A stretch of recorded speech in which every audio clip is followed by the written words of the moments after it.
Assalamualaikum warahmatullahi wabarakatuh. Berjumpa kembali bersama channelnya Dimas Ilham Official. Selamat datang buat teman-teman semua yang baru gabung. Selamat datang ya. Jangan lupa like, comment, share, subscribe ya. Channel ini membahas seputar tes CPNS ya. Bisa juga tentang tes sekolah kedinasan. Nah, pada kesempatan kali ini saya akan membahas pertama kalinya untuk tentang sekolah kedinasan. Dalam hari ini adalah tes Poltekip dan Poltekim, Politeknik Ilmu Pemasyarakatan dan Politeknik Imigrasi. Saya akan membuat beberapa part video tentang tes sekolah kedinasan Poltekip dan Poltekim ini. Saya jamin isinya sangat lengkap. Jadi teman-teman bisa mengikuti video demi videonya. Jadi Poltekip dan Poltekim ini merupakan instansinya dari Kementerian Hukum dan HAM. Kalau Poltekip yaitu pemasyarakatan, tugasnya bisa di lembaga pemasyarakatan, bisa di rutan, bisa di balai pemasyarakatan, ataupun di rumah penyimpanan benda sitaan negara. Sedangkan lulusan dari Poltekim imigrasi, dia tugasnya bisa di kantor imigrasi ataupun di rumah detensi imigrasi atau Rudenim. Jadi di sini saya sudah bawa ini ya pengumuman tentang sekolah kedinasan. Saya akan menjelaskan beberapa partnya. Yang pada part pertama ini saya akan menjelaskan tentang formasi ya. Formasi siapa saja sih yang bisa mendaftar tes sekolah kedinasan Poltekip dan Poltekim ini di tahun 2023. Untuk formasi yang pertama adalah formasi umum ya. Merupakan pelamar lulusan SLTA sederajat yang memenuhi kualifikasi persyaratan sebagaimana dalam pengumuman ini. Jadi kategori formasi yang pertama adalah untuk umum. Sumbernya umum ini dari lulusan SLTA sederajat se-Indonesia ya, yang memenuhi persyaratan di dalam peraturan lebih lanjut. Intinya ini umum ya, lulusan SMA daftar Poltekip itu masuk kategori formasi umum. Untuk formasi yang kedua adalah formasi putra putri Papua atau Papua Barat. Keterangannya merupakan pelamar lulusan SLTA sederajat keturunan Papua atau Papuan Barat berdasarkan garis keturunan orang tua, salah satu atau kedua orang tua asli Papua, Papua Barat.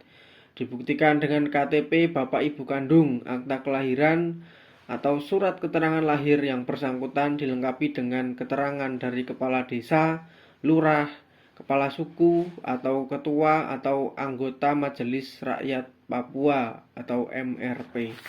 Nah, untuk jenis formasi yang kedua ini yang adalah untuk putra putri Papua atau Papua Barat. Di sini yang digunakan untuk menentukan formasi Papua atau Papua Barat ini adalah garis keturunan. Ketika teman-teman memiliki garis keturunan Papua dari ayah atau ibunya, itu bisa mendaftar jenis formasi putra putri Papua karena memang ada khusus ya, formasi khusus. Untuk mendaftar formasi Papua atau Papua Barat ini yang membuktikan adalah KTP orang tua. Salah satunya atau dua-duanya harus ya merupakan orang Papua, KTP ayah dan ibu. Kemudian akta kelahiran atau surat keterangan lahir ya. Akta kelahiran atau surat keterangan lahir di situ menerangkan keturunannya siapa. Kemudian dilengkapi surat keterangan dari kepala desa setempat ya, atau lurah atau kepala suku atau ketua atau anggota Majelis Rakyat Papua. Di sini menerangkan bahwa yang bersangkutan ini memang memiliki garis keturunan dari Papua. Ini surat keterangannya dari lurah ini yang diminta adalah menerangkan bahwa yang bersangkutan memiliki garis keturunan Papua. Formasi yang ketiga adalah formasi dari pegawai.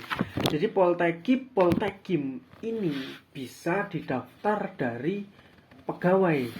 Penjelasannya, merupakan pelamar yang telah diangkat sebagai PNS Kementerian Hukum dan HAM dan memenuhi kualifikasi persyaratan sebagaimana dalam pengumuman ini.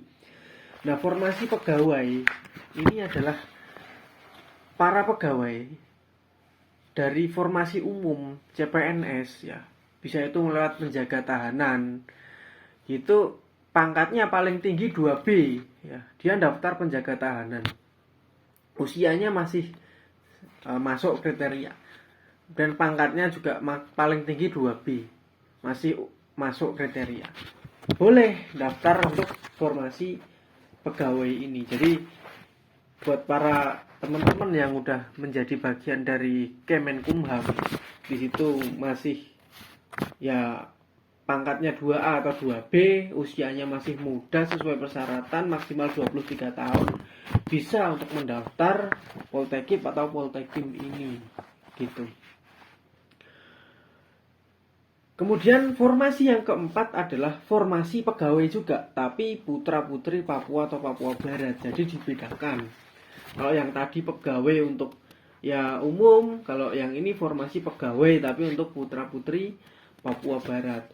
Merupakan pelamar keturunan asli Papua atau Papua Barat yang telah diangkat sebagai PNS Kementerian Hukum dan HAM dan memenuhi kualifikasi sebagaimana persyaratan di dalam pengumuman ini.